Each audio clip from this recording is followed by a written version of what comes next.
अस्सलाम वालेकुम प्यारे बच्चों, आज पहली जमात में हम रियाजी मजमून में जमा करना सीखेंगे और उन एदाद की हम जमा करेंगे जो हम सीख चुके हैं। हमने इससे पहले एदाद को सीखा, उसके बाद फिर एदाद को चढ़ती और उतरती तरतीब में लिखा, तरतीबवार लिखे, उसको उल्टी तरतीब में लिखकर उतरती तरतीब में सीखा। अब हम यहाँ पर सीखेंगे जमा करना।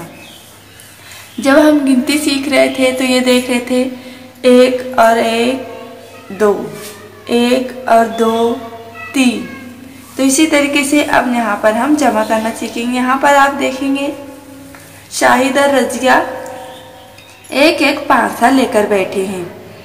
लाल वाला जो है वो रजिया का है और हरे वाला जो है वो शाहिद का है। ये दोनों के पास एक एक पासे है, दोनों ने एक के ऊपर एक पासे रख दिए।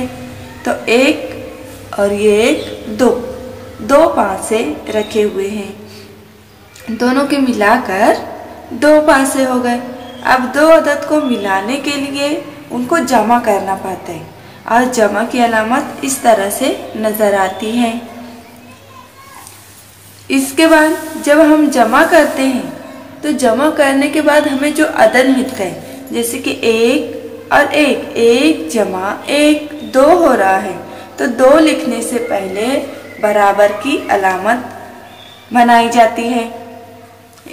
ये 2 बराबर अलामत जब हम बनाते हैं, 2 छोटी सी लकीरें एक के ऊपर एक, इसे बराबर पढ़ते हैं।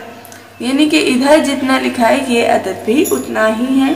फर्क सिर्फ इतना होता है कि इधर 2 अलग अदद लिखे होते हैं, यहाँ पर दोनों को मिलाकर एक ही अदद लिखा होता है, इसलिए बराबर की अलामत बनाते हैं। अब हम यहाँ नीचे मिसाल देखेंगे। यहाँ पर देखिए लट्टू बने हुए हैं। यहाँ अदद 2 लिखा हुआ है तो 2 लट्टू बने हैं। यहाँ जमा की अलामत है, उसके बाद फिर यहाँ पर 1 लट्टू बना हुआ है। इन 2 एदाद की हमें जमा करना है। जब हम इन हिंदसों की जमा करेंगे तो हमारा जो जवाब है वो इस वजह शक्ल में आ गया। यानी ये 2 लट्टू और ये 1 लट्टू, तीनों लट्टू एक साथ आ गए।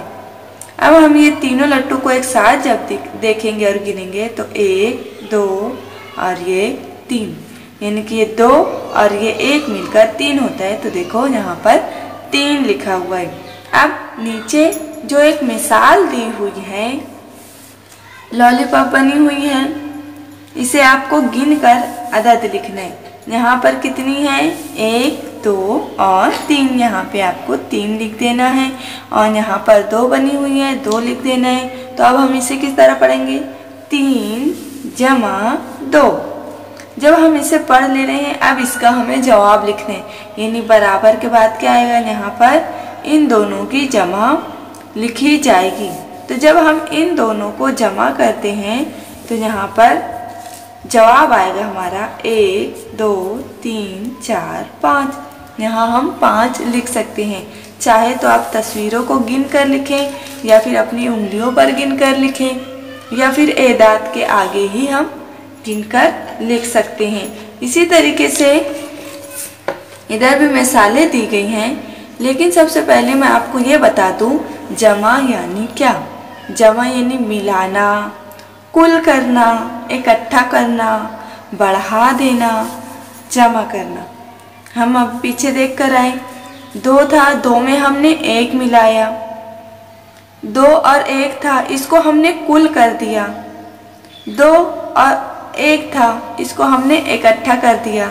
2 और 1 अलग अलग था, 2 में 1 को हमने बढ़ा दिया तो 3 हो गया। 2 था, 2 में हमने 1 को जमा कर दिया तो 3 हो गया। इस तरीके से हमने देखा। तो अब जमा के लिए और मज़ीद भी अल्फाज आते हैं, जैसे कि यकजा करना, गोला करना, डाल देना, बढ़ा देना, मजमुआ कर लेना, शुमार करना, शामिल करना वगैरह। तो ऐसे और जो भी आपको अल्फाज याद आए जिससे ये जाहिर हो कि एदाद जमा हो जा रहे हैं, हम उनकी जमा कर रहे हैं, तो ऐसे अल्फाज आपको यहाँ पर लिखना है। अब यहाँ पर आपको अदद दिए हुए हैं और यहाँ आपको मोतियाँ बनाना है और यहाँ तो आपको मोतियाँ भी बनानी है और अदद भी लिखना है। यहाँ लिखा हुआ है 3 जमा 2। यहाँ आपको 3 मोतियाँ बनानी है, यहाँ 2 मोतियाँ बनानी है। फिर यहाँ पर एक साथ कितनी मोतियाँ हो जाएंगी वो बनाना है। यहाँ की 3 मोतियाँ और यहाँ की 2 मोतियाँ। पूरी मोतियों को बनाकर आपको इन्हें शुमार करना है, गिनना है, मिलाना है।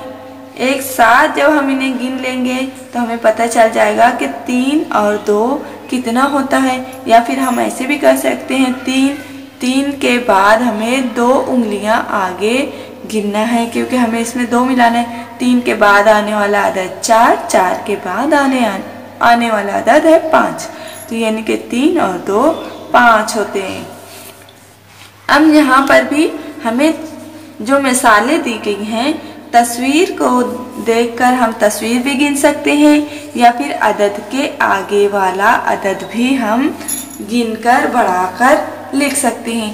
जैसे कि यहाँ पर 3 मछलियाँ हैं और फिर 5 मछलियाँ बनी हैं।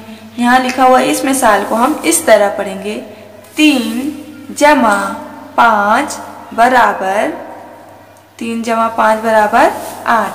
तो ये हम यहाँ पर इस मछलियों को गिनकर यहाँ पर हिंदसे में 8 लिख देंगे। इसी तरीके से यहाँ पर भी आपको लिखना है। मेंढक की तस्वीर बनी है, 4 मेंढक हैं और 3 मेंढक है, तो 4 और 3 कितने होंगे इन्हें गिनना है। चाहे तो आप तस्वीर के ज़रिए भी बआसानी गिन सकते हैं या फिर अपनी उंगलियों पर भी गिन सकते हैं।